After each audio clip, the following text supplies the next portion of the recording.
presidenta. De nuevo, señor consejero, señorías, buenos días. Bueno, yo creo que es una malísima noticia para la economía, para la ciudadanía y para el empleo el deterioro de las inversiones públicas y, por lo tanto, la caída de inversiones en el departamento que, por antonomasia, por lógica, debe acaparar las inversiones en Canarias, que es el Departamento de Obras Públicas. Esto pone en evidencia algo que decíamos ayer: este es un presupuesto que no va a contribuir a tirar de la demanda, a generar crecimiento y empleo, porque justamente es un presupuesto restrictivo que promueve menos recursos para la economía productiva y, por lo tanto, impacto de este presupuesto en la economía de Canarias, pues negativo, claramente. Las razones son conocidas. Una parte de las razones están vinculadas al incumplimiento de los convenios y a la escasa inversión del Estado en Canarias, denunciada reiteradamente por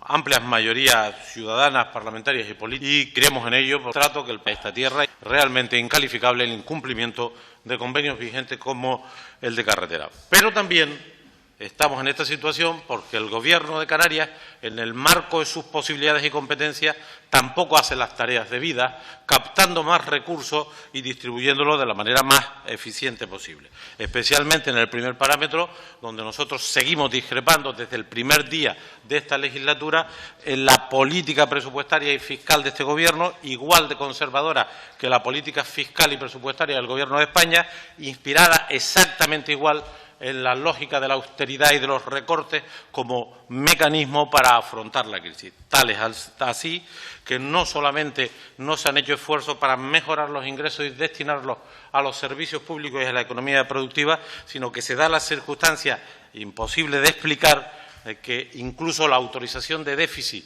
el escaso déficit autorizado, el Gobierno de Canarias no ha sido capaz de utilizarlo y por ahora lleva 240 millones de euros de capacidad de gasto que no ha sabido utilizar, que no ha querido utilizar, porque en el fondo piensa que es bueno para la economía, es bueno para hacer mérito esto de reducir el gasto público, aunque sea a costa del bienestar, del crecimiento y del empleo. 240 millones año 2 y 13 y vamos camino, como ayer le decía al consejero de Hacienda, de que también este año sobre el déficit autorizado, pues íbamos a 31 de agosto el 0,32 y, en fin, no me sorprendería viendo los antecedentes. De manera que lamento que el Gobierno de Canarias, inspirado también en las políticas de derechas, en las políticas de austeridad, pues hoy nos presente un presupuesto en esta área claramente restrictivo. Y eso a pesar de que las transferencias de capital procedentes de otras administraciones, fundamentalmente de fondos estructurales, han aumentado. Hay 75 millones de euros más de transferencias de capital y, sin embargo, vamos a tener 88 millones menos de inversiones, producto de que los aportes propios que se hacían pues no se van a hacer. En relación al departamento, quizás la única buena noticia sea el tema de los puertos,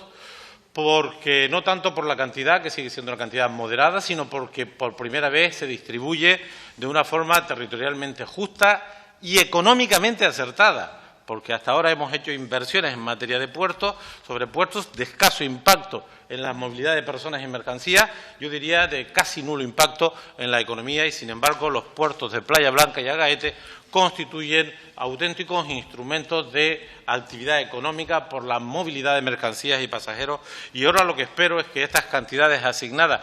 que vienen esencialmente de fondos estructurales, se ejecuten. No vaya a ocurrir que esto, sé que hay unos plazos de ejecución y espero que los 7 y 8 millones, los 13 millones aproximadamente, al final se ejecuten en esos dos puertos porque son necesarios, porque son relevantes desde el punto de vista de la economía, de la movilidad de las personas y de las mercancías, y quizás sería el único elemento positivo que, aunque de forma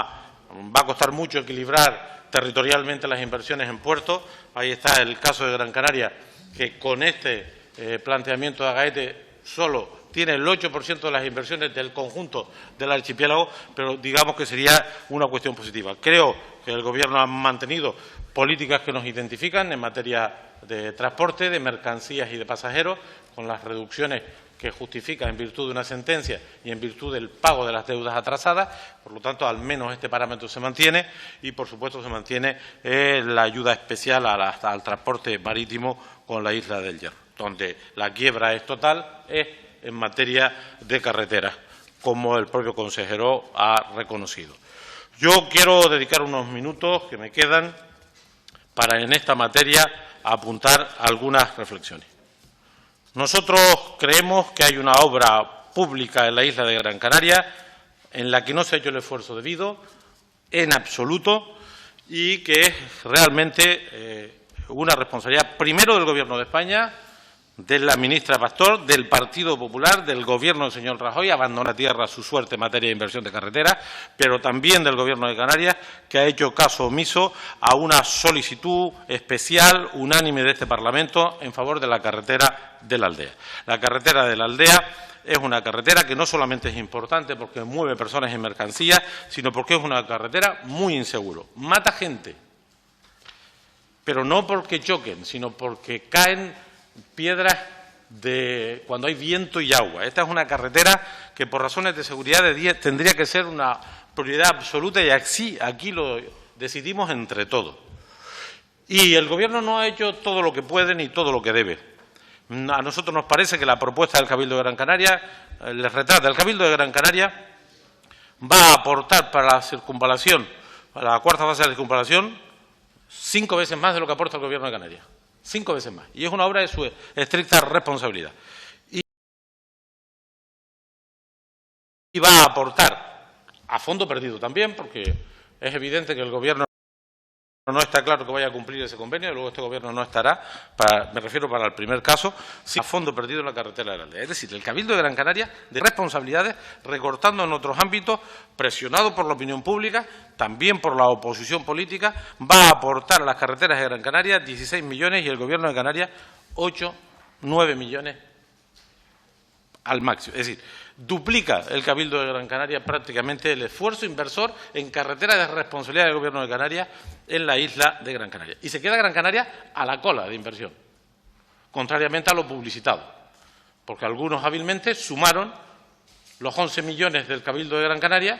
No lo digo que lo haya hecho el Departamento, ni siquiera el Gobierno, pero algunos lo han hecho, sumaron los 11 millones del Cabildo de Gran Canaria como si fueran inversiones del Gobierno de Canarias. Y no es verdad, no es verdad, como usted bien lo refleja en la documentación. Por lo tanto, nosotros estamos en contra de este tema, creemos que el Gobierno tiene que hacer un esfuerzo y existe un margen para que el Cabildo, endeudándose el Cabildo, se pueda establecer un mecanismo de acuerdo con el Gobierno para prefinanciar de forma más significada la obra de la Aldea. Necesitamos en el año 15 y 16 en total 40 millones de euros. El Gobierno a este ritmo pondrá 10 millones, 5 y 5, y creemos que el Cabildo de Gran Canaria podía adelantar los 30 restantes, con una condición, que se garantice la devolución y que se busque un mecanismo para resolver el problema del Gobierno de Canarias, que nosotros compartimos. Nosotros no hemos dicho que incumplan el déficit, lo que hemos dicho es que lo cumplan a rajatabla. Que no les sobre a ustedes déficit otra vez. Con una décima de lo que seguramente no se gaste en este año, resolverían la cobertura financiera legal para ese convenio.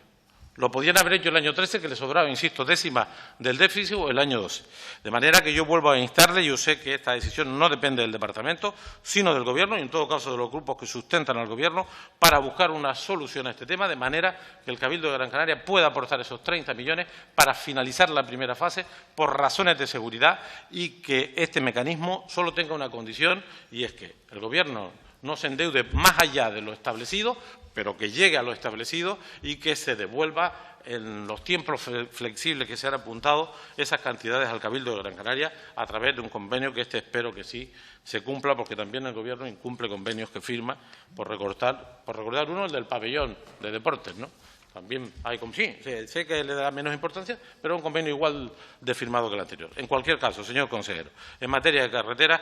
ustedes pueden hacer más esfuerzo y no lo han hecho. Y en la distribución territorial, yo le pediría, bueno, al final hay un cuadro aquí en la página 15 que deja claro cuál es la inversión territorializada en los 4 años de legislatura y en el año 15, donde, insisto, la isla de Gran Canaria, a pesar de tener seguramente una de las obras más preocupantes por razones de seguridad, como es la carretera a la aldea, su esfuerzo está muy por debajo de la media y a nosotros nos parece mal, y eso que me consta la sensibilidad, el conocimiento de causa que tiene usted personalmente sobre esa obra, sobre esa comarca y sobre los riesgos de esa carretera. Nosotros pelearemos en la medida de nuestra fuerza hasta el último minuto para que este presupuesto revise esta decisión y se pueda garantizar más consignación presupuestaria, 20 millones en definitiva año 15, 20 millones año 16, que pudiera permitirnos finalizar esta primera fase y mejorar en algo la comunicación de esa comarca y mejorar, por supuesto, la seguridad, que es el parámetro que más nos preocupa. Así que, señor consejero,